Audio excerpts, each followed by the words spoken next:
more importantly, folks, the economic impact of this building of $66 million a year that it has on Athens, Clark County. Am I right, Mayor?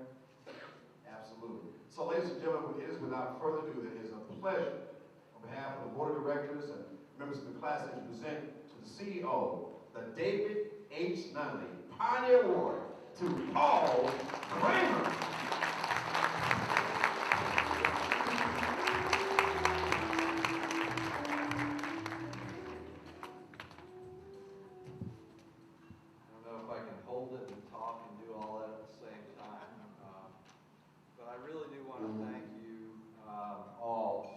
Very much for this award. When I take a look at the past recipients, I am truly humbled to be here with you tonight. Richard Boone, Paul Martin, those are people who really have shown me through their life how to give back to this community. And when I think about what they do each and every day, they're feeding our hungry, they're sheltering our homeless, and they give selflessly to this community day in and day out. And so, from the bottom of my heart, I really want to say thank you. You know, Athens is full of people who care. And each and every one of you that's here tonight is a great example of that. And together, I know that we can make a difference if we just work together. I have chosen to focus on one really small area that has meant a lot to me in my life, and that is workforce development. I was fortunate enough to have outstanding mentors as I was growing up that encouraged me, gave me self-confidence, and provided me the training necessary to be able to move my career forward from a dishwasher to an executive director. It is these mentors that have shown me a career pathway and explained the importance of education along the way. They taught me the joy of work, and I don't think that can be overestimated, the joy of work, and gave me the greatest gift that I could ever have. It was the charm of the hospitality industry where people actually find joy in serving others that fueled my desire to want to grow the workforce in this area. I am pleased to say that growing the workforce in this area has been one of the greatest joys of my life. It is now a place where hospitality abounds in Athens, Clark County. And so we have cultivated this continuum of education that includes the Athens, Clark County Career Academy, Bread for Life program, Athens Technical College, and most recently we just pioneered a partnership with Piedmont College. My passion with the creation of Bread for Life program really started when I thought about this community and all that we've done with the Classic Center and the fact that there was still a 35% poverty rate in our community, and that just seemed unacceptable. Bread for Life has now lifted hundreds of people from unemployment and has been able to provide them the tools necessary to create a steady job, earn an income, and then allow them to really turn around their lives as well as the lives of their families. Many years ago, we started in Athens, Athens Tech 2-year hospitality management program for those who wanted to move into a supervisory position. Culinary arts, sports, theater, and hotel management was the goal. Sales and marketing and finance evolved out of that. Our industry is great because it has so many career paths for those that need more. Simple common denominator is you just need to love to serve others. And now this year, we've added this new partnership with Piedmont College. Here, students can receive a 4-year degree program in the School of Hospitality Management in the business curriculum. We now have formed partnerships that allow the students going to school to actually work at places like the Hyatt Place, the Classic Center, Levy Restaurants, and the Georgia Club. and use those places as a true learning lab. Thanks to the generosity of our authority board, our cultural foundation, and the Paul T. Martin Hospitality Fund, we now have a fund that can help connect students with those programs. Additionally, our board has seen its way clear to hire a full-time education director in Shannon McCullough to prospect new students to fill these programs and to be a mentor to them and connect them to other leaders in our community. Together, we can help ensure their success, not only for them, but for their families as well. This has led to 4 of our Classic Center employees this year now wanting to go back to school. Mia Pope, Ellis Bradford, Della Pass, and Amanda Moses will all use those funds to further their education. If we are successful in getting our arena project on the next SPLOST funding cycle, our board has a plan to create 600 new jobs and connect these people in our community with our industry that indeed will change their lives. Again, I'm honored to be here tonight and will accept this award and dedicate it to my mentors who helped start me, and to my board of directors, and to the Classic Center staff that really are an inspiration to me each and every day, just like Marvin Nunley.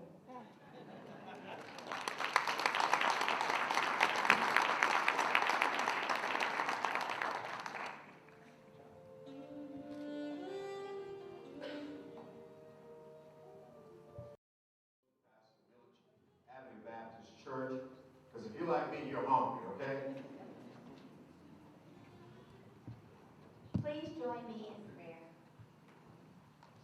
Most gracious and loving God, as we look around at the world you gave us, and in this very room, we know we are created in your image, and as such we see the diversity and the greatness that is you. Forgive us when we limit you by our thinking and try to place you in a box.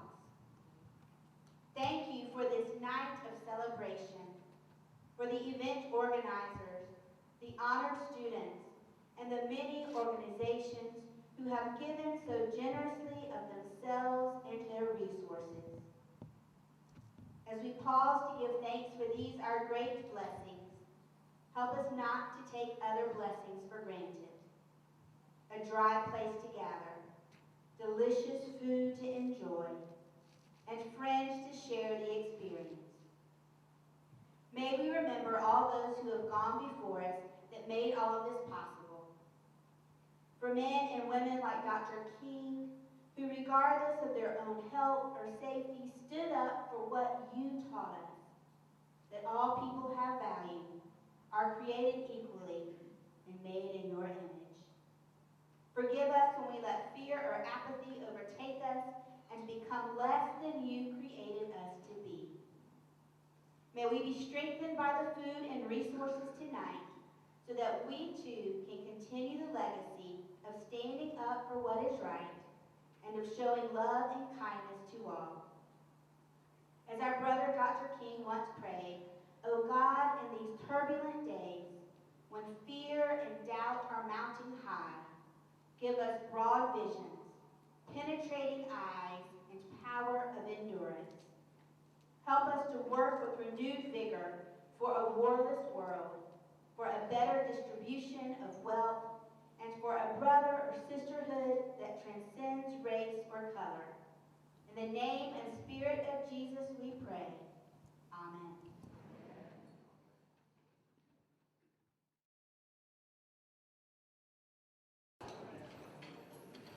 Before I go any further, there's a very special person in the audience.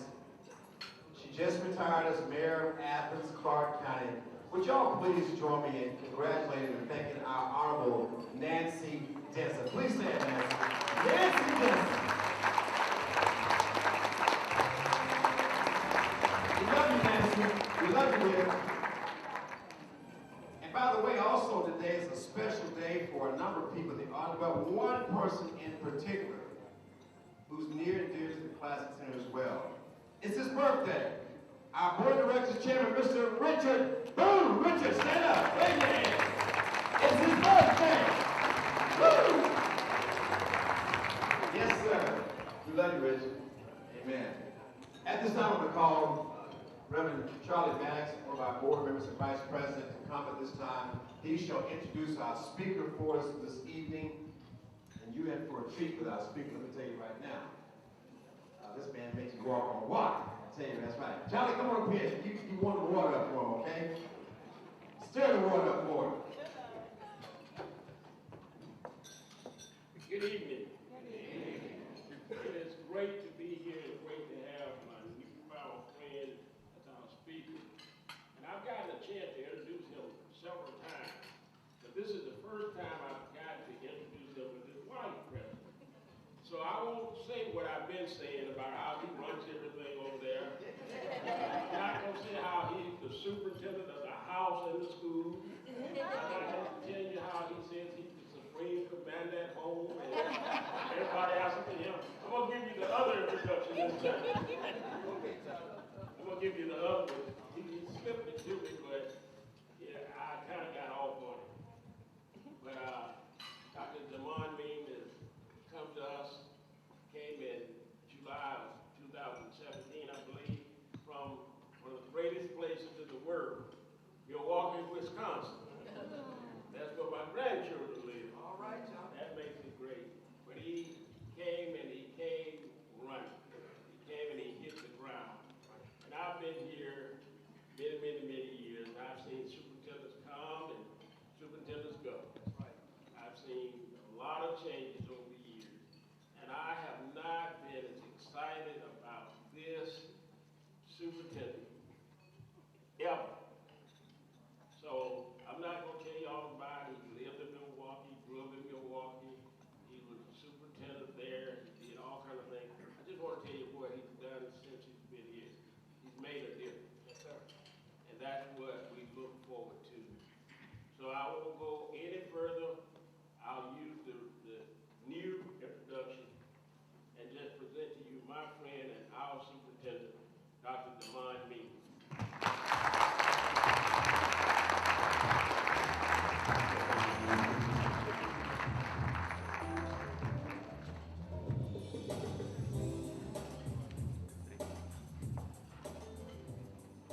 Good evening, everyone. Good evening. Charlie, you got me in trouble again. We'll talk later. I really appreciate this opportunity, and this evening reminds me a lot of a graduation. When I say it reminds me of a graduation ceremony, is that most of you are here to see our scholarship winners receive their scholarship. You're not here to hear a speech. So I will be very brief. I have cut down my statements to about 45 minutes. That's good. Yes. I want to thank Mr. Nunley and Charlie for having me here. I really do appreciate it. I want to thank the Athens Area Human Relations Council. This is truly a blessing and an honor. I want to thank our Board of Education members who are here. If you are a Clark County School District Board of Education member, could you please stand? Let's give these folks a round of applause.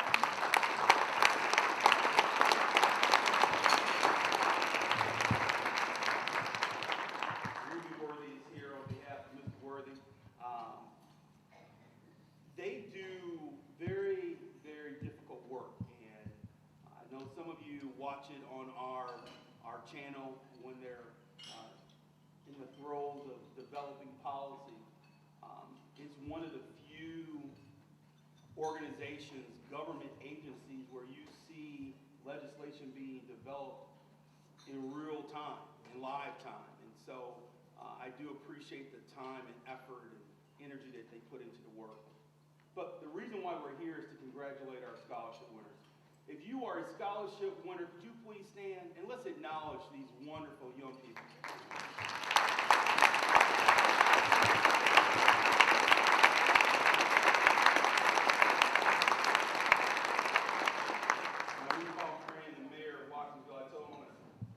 restaurants and tell them I know the mayor, and hopefully they'll treat me okay.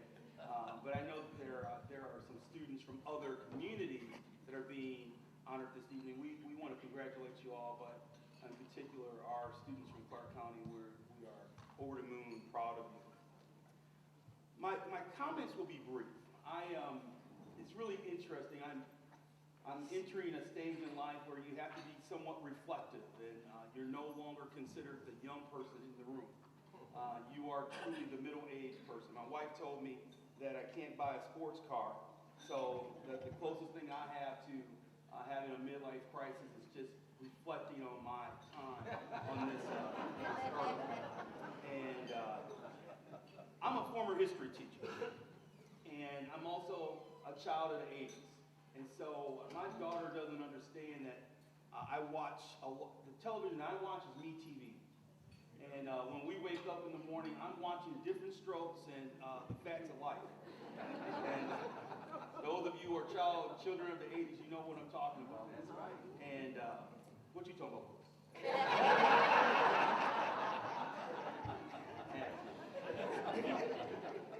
But the history teacher in me draws me back to what we're going to celebrate on Monday, which is only the 33rd time this nation is celebrating Dr. Martin Luther King's birthday as a national holiday. It didn't come into effect until 1986. There was talk of creating a holiday for Dr. King the year after he was assassinated, after he was murdered in 1969. And the movement initially started from labor unions.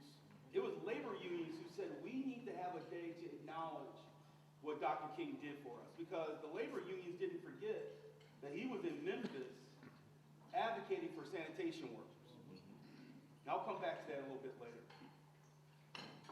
And as we now are entering the 51st year since he was assassinated, it's really interesting. His children, his 3 surviving children, came together last January, and they did an interview for the first time. It's those of you, and many of you are natives of Georgia, you know that that's been a struggle with the family.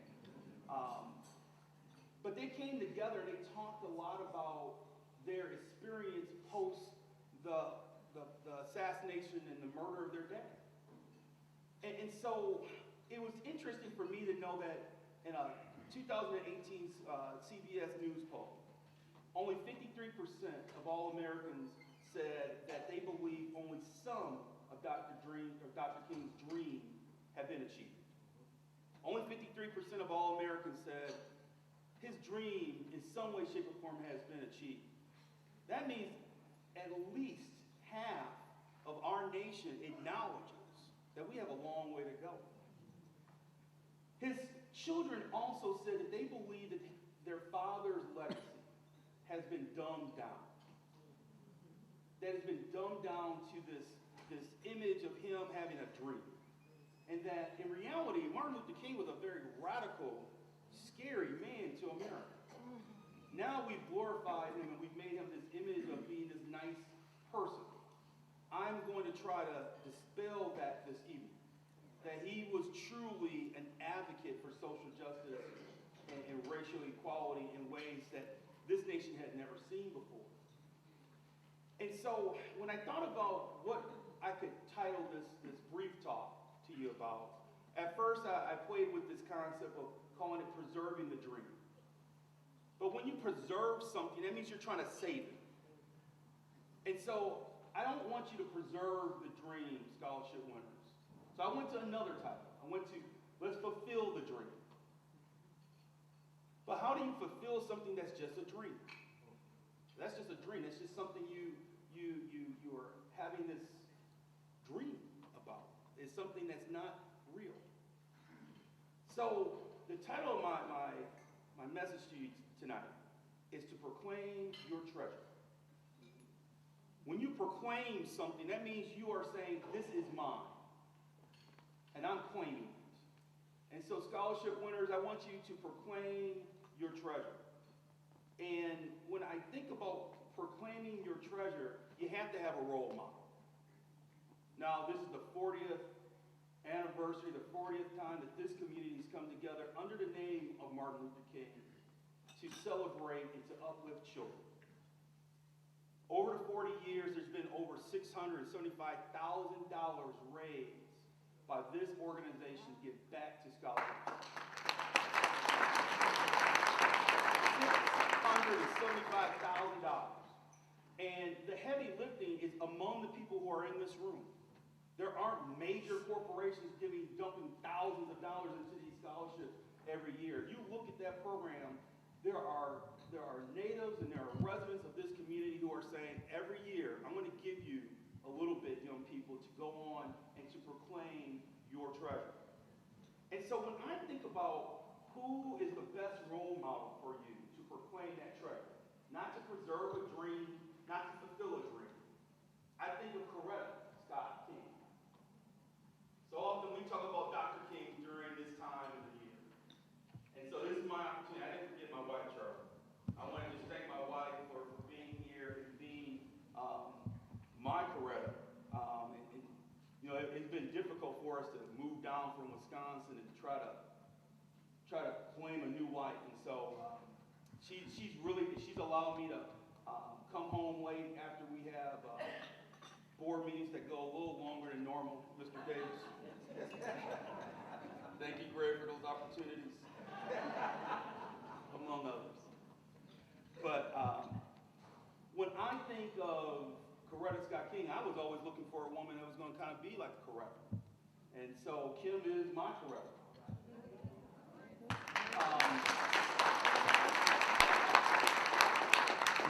I want to talk about Coretta a little bit. So Coretta was 40 years old when Dr. King was assassinated. She was a young widow. She had 4 kids. And how she handled that situation was very, very unique, and the nation watched. See, she wasn't like Jackie Kennedy. She didn't have the resources of the Kennedy dynasty to lean back on. She had also watched what happened to Medgar Evers and his widow. She watched what happened to Malcolm X and his widow.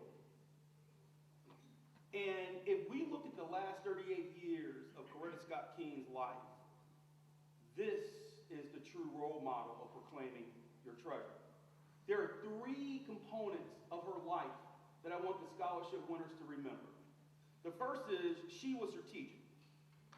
As soon as Dr. King was assassinated, murdered, she was very strategic about what she did and how she presented herself and her family to America.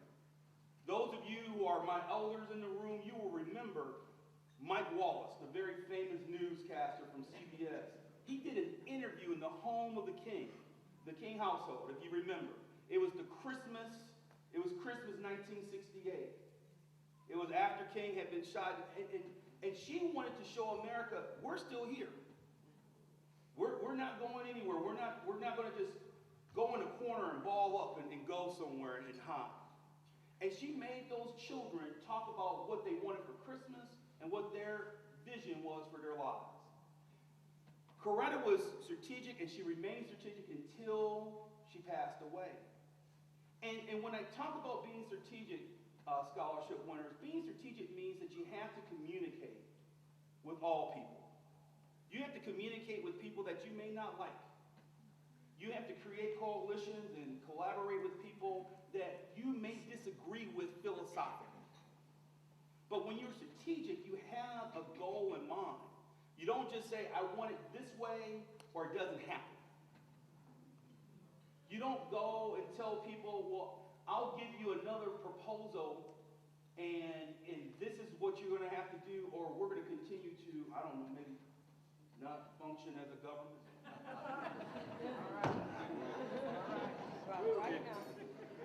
Being strategic requires you to sit down and put your feelings aside sometimes if you're going to get something done for people. And Coretta did that. She demonstrated it over and over again. See, the first time that the nation talked about creating a King holiday was in 1979.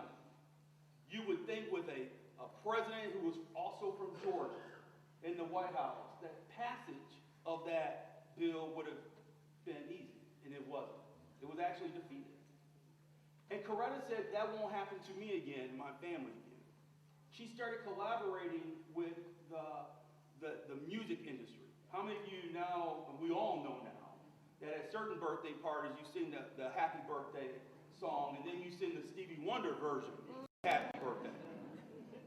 That's because the King family collaborated with Stevie Wonder at the time, who was one of the biggest stars in the world, to create that song. She collaborated with corporate leaders and power brokers to say, the next time we bring this to Congress, it will pass. And it did. Now, it was signed in 1983, but it didn't go into effect until 1986. And that's why I mentioned the fact that we're only celebrating 33 years of it. The second was she was bold. So the first is you have to be strategic. The second is you have to be bold. Coretta didn't dwell in the past. See, to dwell means to live.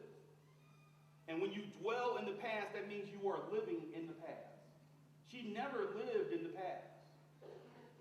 What she did is she asked America to reflect on the principles that her assassinated, murdered husband represented, and then you take those principles and you live it out in your life.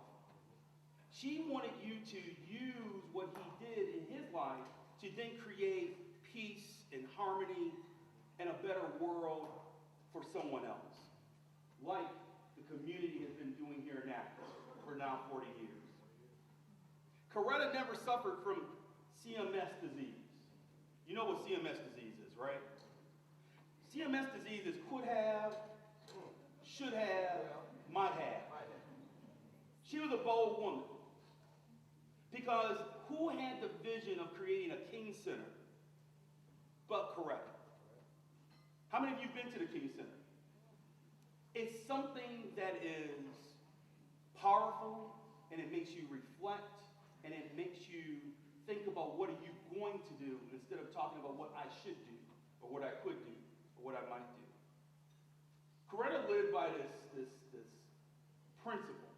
And it reminds me of a Mark Twain quote where Mark Twain once said, 20 years from now, you will be disappointed by the things you didn't do than the things you did.